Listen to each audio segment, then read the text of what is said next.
Hello YouTube. Today I'm going to be reviewing two training programs by Ryan Humiston.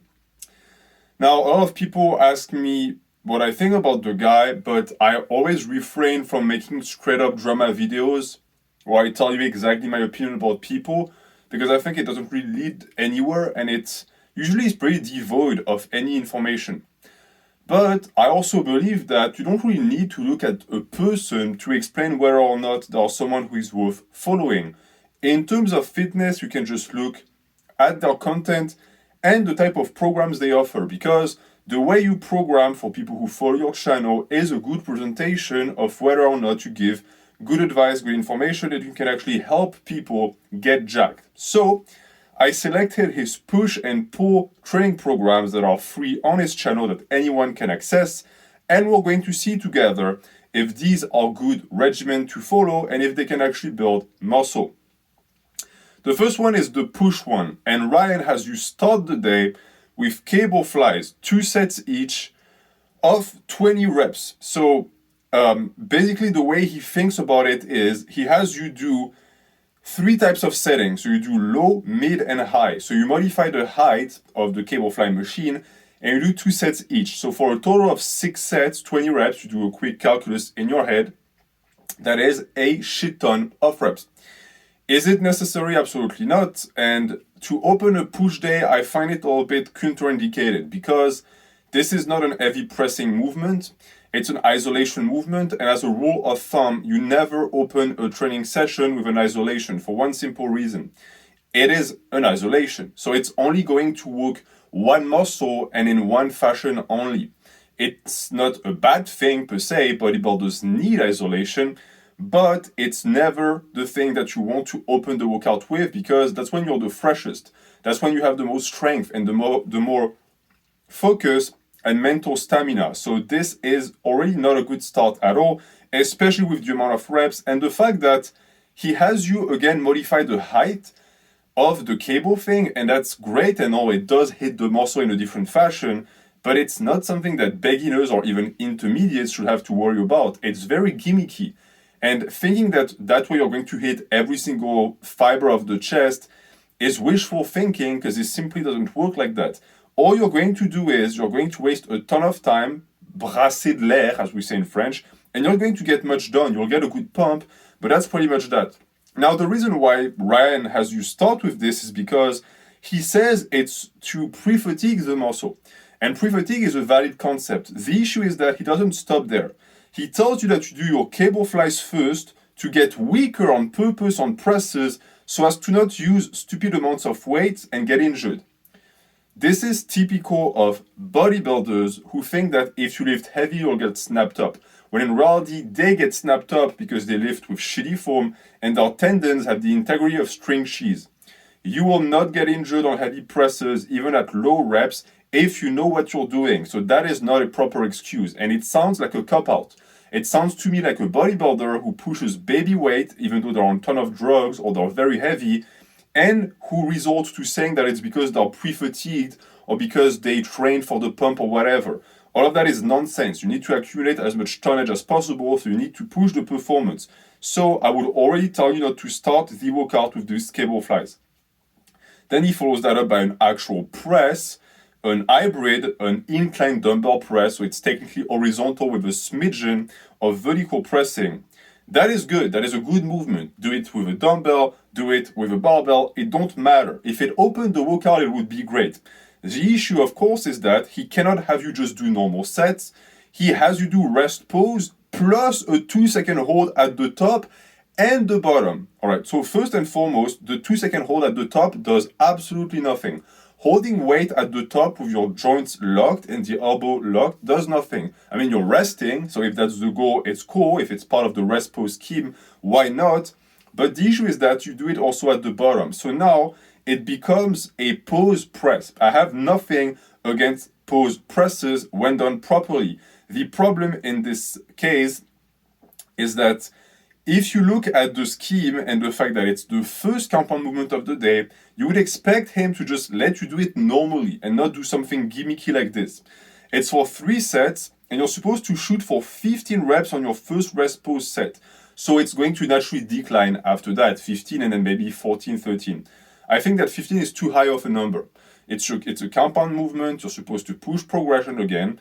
Ryan would tell you that it's because that way you don't lift too heavy, but there's no such thing as too heavy. And 15 reps starts to get in the rep window of an irrelevant intensity, meaning that it might very well be you'll get 15 reps, and if I gave you 13 seconds, you could squeeze out another 5. And that is a show and a telltale sign that you did not go to failure. The muscle wasn't actually challenged. You failed because of other factors, maybe because of the pump, but certainly not because the muscle actually got tired. So the rep range is not good. Stopping at 10 reps would have been plenty. It's already a ton of volume. And understand also that in this scheme in particular, the entirety of the gimmick he has you do, so the rest pose at the pose at the top, the pose at the bottom, etc., all of that is considered to be only 1 rep. So this is also why I think that most people will run into the issue of also just going through the movement. Because you're just going to get your 15 reps, but look at the amount of time it'll take you to actually get that set done.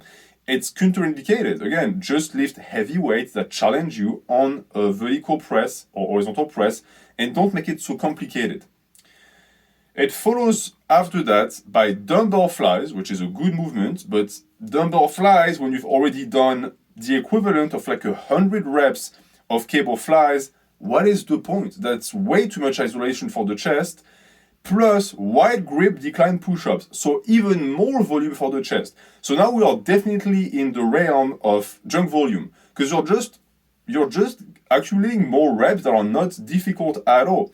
And he has you do 3 sets of 15 to 20 reps for each exercise. So each set is going to be 40 reps. That's 3 sets, that's another 120 reps.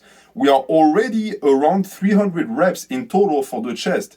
Do you think that this is going to be doing anything for the chest? Do you think that it's actually good? I can tell you for a fact that 65 to 75% of all of these reps do almost nothing. They don't actually create any relevant fiber damage. You're just moving for the sake of moving. If you wanted to just move with almost no resistance, you should have done aerobics. You should have done something else than lifting weights, because this is not going to be really resulting in any muscle growth for a natural lifter. It continues because the day is not over. Keep in mind that, again, that's supposed to be a push day. So far, it is very loyal to its name. It's actually exactly the way people program push days on bro splits. Ryan has you do dumbbell shoulder lunge line. So it's a type of shoulder isolation, 5 sets of all 3 exercises, there will rest in between. So here he applies the same logic he does with the chest. He has you train the shoulder in every single angle. So the way he has this dumbbell shoulder lunge line set up is that he has you do elevations of the shoulders with different angle each time to hit every single head. This by itself I'm not opposed to. The only problem I have is that, first and foremost, the front delt does not need more isolation in this program. You already did a gazillion reps of other things that recruit it to some degree or another. So the medium and the lateral and the real delts are the ones that are going to need a lot of love. But here, he has you do 15 to 20 reps of each with very little rest in between, and he has you start with the front delt. So, because actually the shoulder works in unison and it's impossible to isolate only one head of the shoulder, you're going to do your front delt, then move on to the medium, and then when you get to the rear, you're going to find out that you have absolutely no more juice in the tank, and that is simply, again, not indicated, because all of the relevant work is going somewhere where you don't want it to go, or is just going to just disappear down the drain because it's not relevant in the first place. Against 20 reps. 20 reps is outside of any relevant intensity window, meaning that most of the reps you do, if you look at percentages of 1 rep max, are so far down that they don't really mean anything. Meaning that, of course, you're going to be able to do it. He has you do 3 sets of 20 reps, with each time each head of the shoulder being hit. So for each set, that's 60 reps. It's an accumulation in total of 180 reps if you always go at the top of the rep range.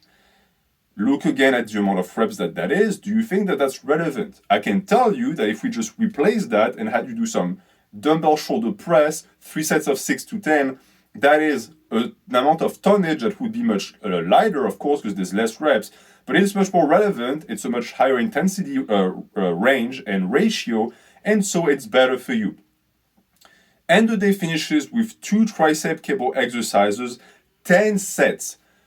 Again, this focus and this absolutely abysmal obsession with a ton of sets that really does nothing. It makes you feel like you're doing something because, again, you're pumping, you're spending a lot of time in the gym, but on paper, in actuality, all of that is a waste of time, meaning that you could have went for a jog instead and did some tricep push-ups.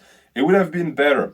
So you finish with this. So you do 2 tricep cable exercises, one after the other, 10 sets total for 20 reps each. So again, another 200 reps of an isolation movement when the compound movements were pretty much completely ignored for the rest of the program. That is typical. It's typical of the type of bodybuilding programs that were so prevalent 10 years ago on YouTube Fitness and that I had hoped would disappear from this platform because we know now that they don't do shit. And yet here we are 10 years later and they make a comeback, and I don't know how many tens of thousands of people are going to follow this, get no results, and then complain about our genetics. Great, that's the reason why natural bodybuilding and bodybuilding in general is at a stalemate. It's because of that type of programming practices. And Ryan likes to say that whatever hurts the most is what we're gonna do. Again, it sounds cool. Like normies love that shit. They're all over that shit because it sounds hardcore, and they'll put a chain around their neck and they'll do some dips and they'll scream and they'll think that they're Dorian Yates. Plot twist, Dorian Yates wasn't 120 pounds and also he was on a ton of drugs. It doesn't work. You need to look at things from the lens of things that are practical, not just what hurts the most. If you did only what hurts the most, 1, you would do exercises that are not actually fit for your anthropometry, and 2, you would only do exercises that give you the pump because the pump hurts. And lo and behold, that's exactly what the program is. Someone who focuses on the pump programs like an idiot. What a surprise. Now, I also must say that the big focus on connection and mind muscle connection is also a byproduct of the pro bodybuilder mindset of thinking that if you fill the muscle, it will grow. I'm not opposed to that if it helps you actually train the muscle, but if it results to a literal amalgamation of useless reps, like the cable fly sets at the opening of the workout, that then fatigue you and you're weaker on the press for no reason whatsoever, now that's useless. Now this obsession with connecting with the muscle is actually keeping the muscle small. So ditch that as well.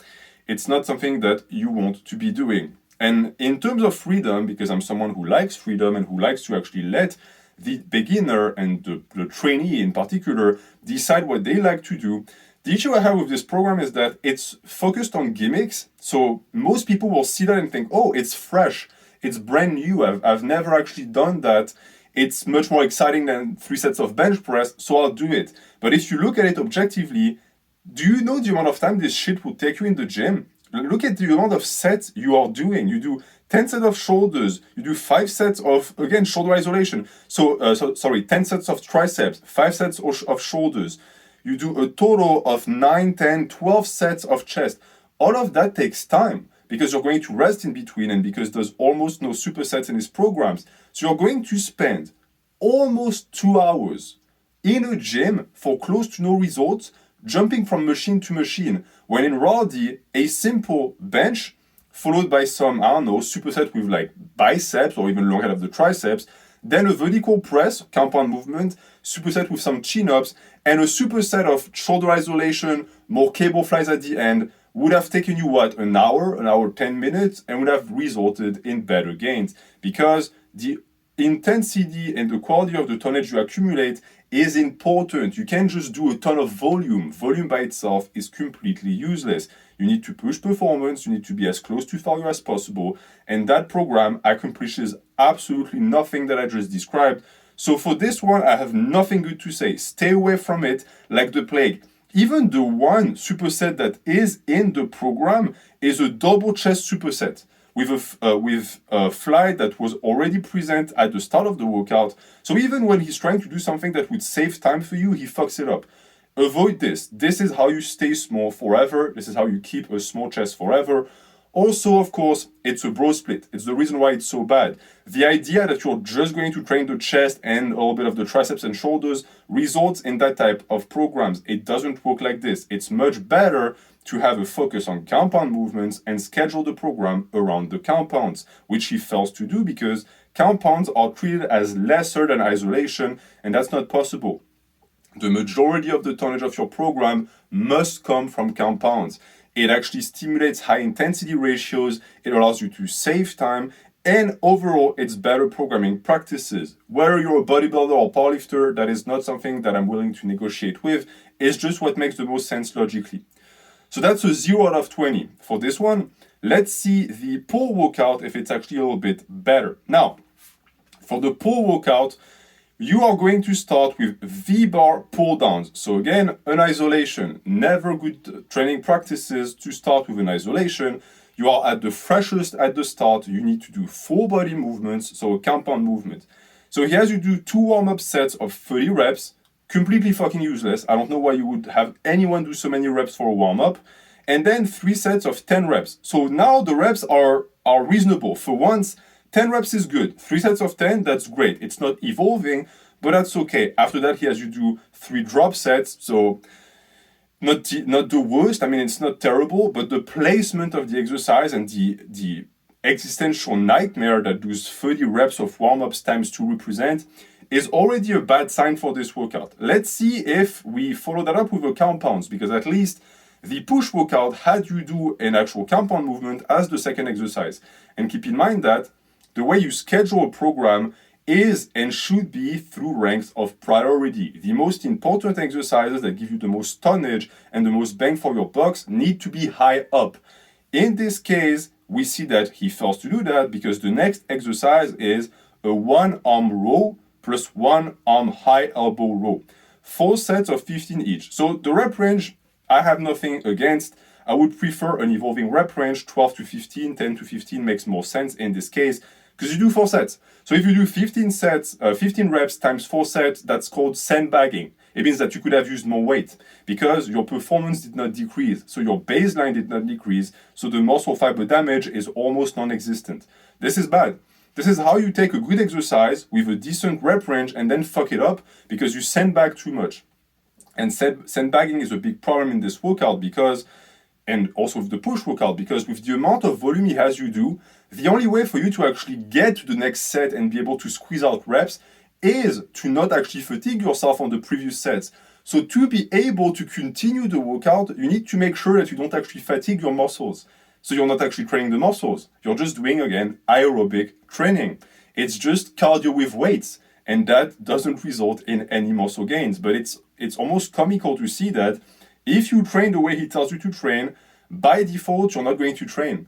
Because you're going to be so focused in getting through the workouts that are so long and tedious that it's going to prevent any part of the workout to actually be relevant. This is why, again, we prioritize. The exercises that are the most important are at the top because that's when you're the freshest. And then the lower you go into the training, the more fatigued you are until baseline is reached and you can go home because you actually achieved hypertrophy and you're going to recover. Long story short, you do not want to have a 1-arm row as your second exercise. It simply does not make any sense for a back day. If you know my philosophy, you're going to train back, open with a leg movement. Or if you don't want to open with your leg movement, open with an hybrid, with an actual heavy row, or even a saw row, or a heavy weighted pull-up, something that actually welds tonnage. It's going to destroy something, not rows. So that's the second exercise. Let's see the third exercise. He has you do another row. So this time it's a high elbow barbell row. That is already an accumulation of 8 sets of horizontal pulls. That's a ton. It's not necessarily bad because the upper back can handle a ton of volume, but the quality of the volume is the problem here. 15 to 20 reps. Why so many reps? Is Ryan afraid of going to failure? Is Ryan afraid of hurting himself if he does 6 reps? There is absolutely no reason to do so many reps on every single exercise. Again, it's a waste. Every rep you do that is not close to failure is not quality tonnage. Keep that in mind. When you do 6 reps, what is great about that is that If you go to failure on the 6th, it means that the first rep was already close to failure. If you do 100 reps, the first 80 reps are absolutely nowhere even close to failure. That is the logic to have in mind when you select your rep ranges.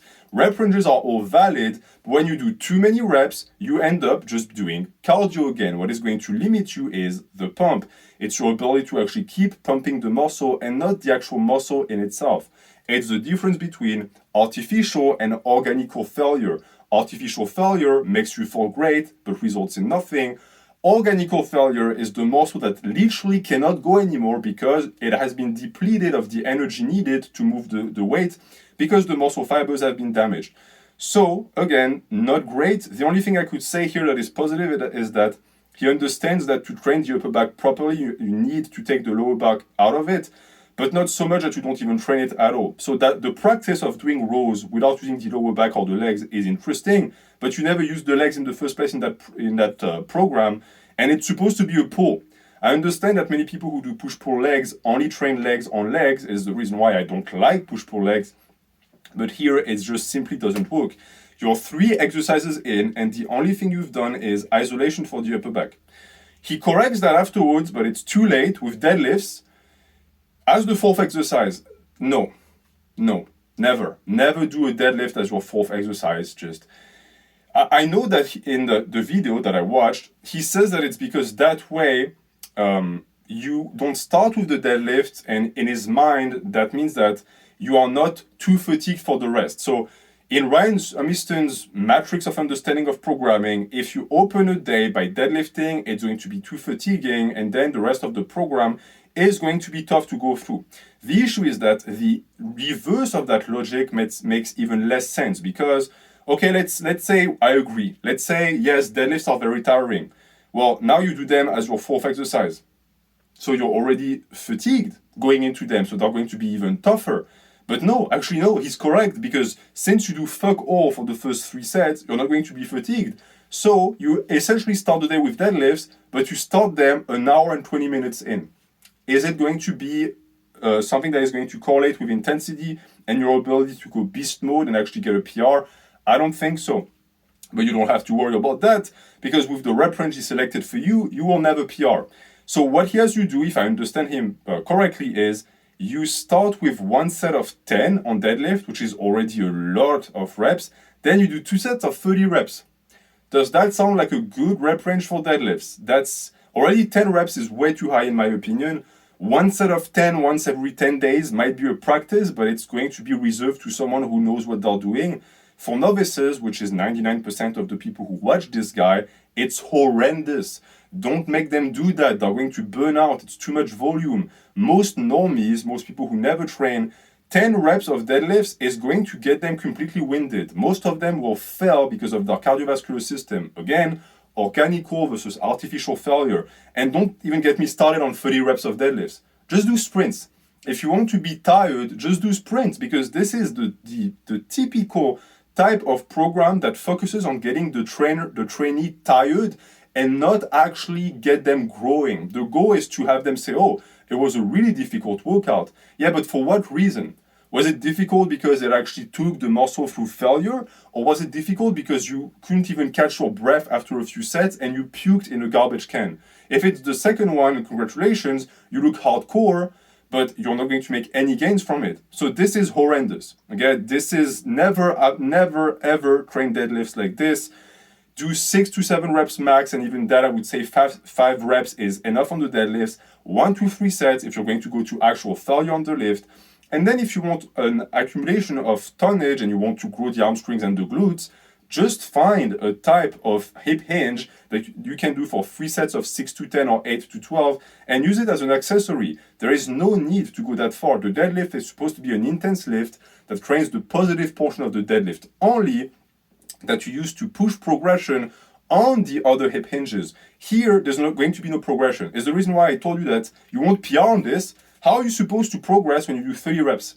Explain to me the plate math you're going to employ to go from 30 reps to I don't know what. Because if you do 30 reps, first off, you won't go to failure. I already explained that. It's impossible to go to failure with 30 reps because it's not relevant in way, shape, or form in terms of intensity. And on top of that, if you add 5 pounds on the bar, you might go down to 22 reps. Because keep in mind that every time you add weight to the bar, you multiply that by the number of reps and sets. So if you do a normal rep range, like one set of 5, for example, it makes the plate math much easier because the only thing you have to look at when it comes to actually being able to go up in terms of performance is one set of 5 reps. Now you have 3 sets of 10 to 30 reps. That's incredibly complicated. And most people are going to be completely incapable of progressing with these parameters. They're going to again put 5 pounds on the bar and they'll get 30 reps again, which meant that they were sandbagging in the past because you added 5 times 30, so it's 150 pounds of tonnage on the lift from one session to the other, and you can still do it. This means that last week you would have done it as well. Or they'll add that massive uptick of tonnage, and lo and behold, again, they're going to fail or they're going to get 22 reps. And that's not a good way to progress from rep range to rep range. You went from 30 to 22. There is a problem. And the problem is the rep range by itself. 30 reps on anything, unless you're doing some sort of like rehab or nucleus overload, useless. So don't do that. Actually open the day with a deadlift. And then follow that up with, again, one type of row, then one type of pull-up or vertical pull. You don't need to repeat movements so much because the day is not over, actually. It continues with reverse straight bar cable curl, SS cable curl. What a name for an exercise that is essentially just something for the forearms. 4 sets to failure. Okay, now we're looking at something that actually makes sense. 4 sets of isolation at the end of the training, so it's deprioritized. And you do 4 sets of failure, which means that you should technically always get something relevant because hopefully you're going to use a weight that doesn't have you do 50 reps. He tells you to do at least 15 reps on each. It's an isolation for the forearms. It's not the worst, okay? So this is good.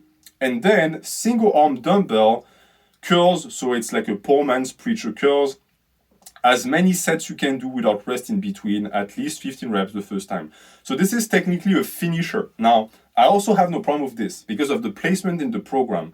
However, I would have preferred if this actually followed an actual curl, meaning that you would have done 3 to 4 sets of relevant curls. You would have spent your baseline in terms of bicep energy. Then you do a finisher. A finisher can only finish.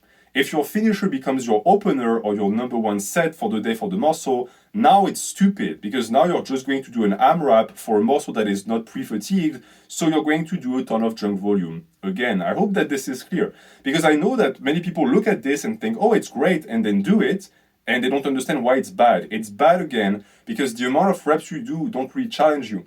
I could have cut down the reps 40% and actually get you to go to failure, get you to accumulate good tonnage, and it would have resulted in something better and save you time because again, this will take you maybe an hour and 40 minutes. I can take the same program and I can take it down and shrink it down to 50 minutes and get you better results. Just watch, I'm going to do it in 15 seconds. Open the day with deadlifts, 1 to 3 sets of 2 to 5 reps. You follow that up with some dumbbell rows, 3 sets of 8 to 12, and you're going to superset the dumbbell rows with bicep curls, 3 sets of 8 to 12. Then for the last set of the day, you're going to do either chin-ups or pull-ups, 4 sets of 3 to 5 or 4 sets of 5 to 7, depends on what you like, weighted, and then you're going to superset that with either another bicep or a forearm isolation movement, knowing that your forearm is going to be pre-fatigued from the ability to grab the bar on the pull-up, and you're going to do for that 4 sets of, again, 8 to 12. Voila. That's it. It's much faster. You don't repeat movements for nothing. Better tonnage. You're in and out. You're done, and you can repeat it. If you do that program, you're going to have to go in and do that stuff again and again. At some point, those 2 warm-up sets of 30 reps is going to get tiring. It's going to get boring. For one reason and one reason only, is because it is. Now, if we look at his logic, of Ryan's logic, he says that you don't have the time to destroy the back if you also hit legs, which is the reason why he only has you do some mere deadlifts with just a ton of volume, which is, again, a terrible way to stimulate the fatigue to ratio aspect of training. And that's a bro split mindset. It's the reason why the type of people like Ryan who train with bro split end up running back once a week, and they end up, again, not understanding that it's better to actually split the frequency of the back. Train your back wherever you can, whenever you can. It fits on every single day. You can always find a way to hit a portion of the back for every single day you train. So you should do it, because your back can only take so much for one day, but it recovers fast. So if you have, let's say it's arbitrary, 30 sets, don't do 30 sets on Monday and then do another 30 sets the next Monday, because now most of the sets you do will go to nothing, because it's impossible to do 30 sets of upper back work and have them all be relevant. Take the 30 sets and split them. Do one day 10 sets, one day 10 sets, one day 10 sets. That's even a little bit too much. I would say 6, 6, 6, 6, 6. Spread it throughout the actual training week. That is much better. That's why bro splits again fell. They don't master or control frequency the way they should. So that's the first thing that I disagree with. You should train your legs on back day. It's what makes the most sense. And that way you can also reduce the amount of volume you do for the back, just the way I prescribed when I explained to you the way I would program for that day. You could even slap in an additional hip hinge or knee flexion in it if you wanted.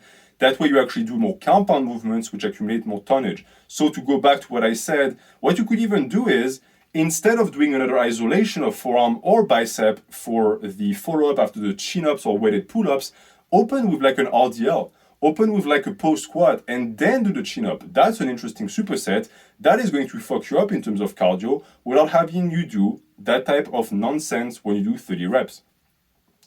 He also says that warm-up sets don't count, which is not true, because they do fatigue you. And that is a problem as well. I perceive his understanding of relevant intensity and muscle fatigue as being shallow, to say the least, because with the way he has you train, you quickly will come to understand that most of the fatigue you're going to accumulate is going to be mental fatigue, because you'll just go through reps and reps and it's going to feel endless, which is something he knows because he seems to rejoice in the fact that his training programs are tough to go through. They're not tough because they're difficult, they're tough because they're too long and they're too repetitive. It's not something that people can stick to. This is typically the type of training that someone is going to embrace because they just clicked on the first link they saw on YouTube Fitness, train for 2 months, get mediocre results, and then quit. It's not sustainable. So I also don't agree with that warm-up set mindset. The fact that he likes unilateral movements because you can engage the back better is not completely stupid, but also is a problem because it's another aspect of isolation, meaning that you take a movement and now you only have one hand of the body do it at a time. That's, again, great. You can feel the muscle and the mind-muscle connection is great, but it also is now splitting the movement because you have to do both sides. So it doubles the amount of time the trainee has to train, and that could just be fixed if they actually learn how to pull with their back with both arms. It's always going to be better to do some type of pull-ups rather than actually do unilateral movements for the lats. So this is what I believe as well.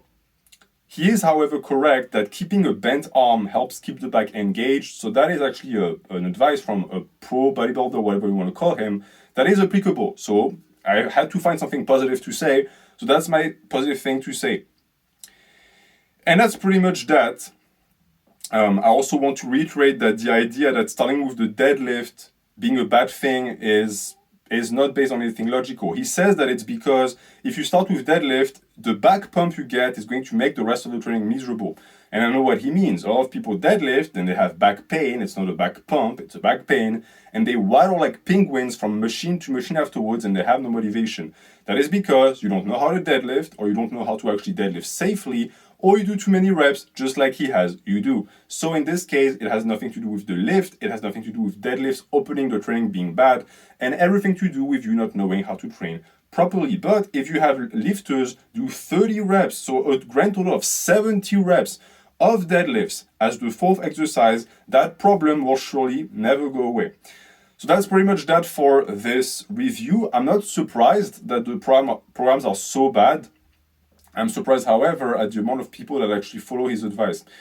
So I would say that if you're someone who is not natural, you can train like this if you want, because it doesn't really matter what you do. But if you are natty and you want to actually grow, avoid that type of lifting advice like the plague. It's not going to get you anywhere. It's going to waste your time. It's going to kill your love for lifting and natural bodybuilding. And you're going to just be small forever. So I'm going to leave you with that. If you want good training programs, you can go into my training program playlist. They're all free and they're actually made intelligently so that you can actually do them and build muscle from it. Thank you for watching. Have a good day.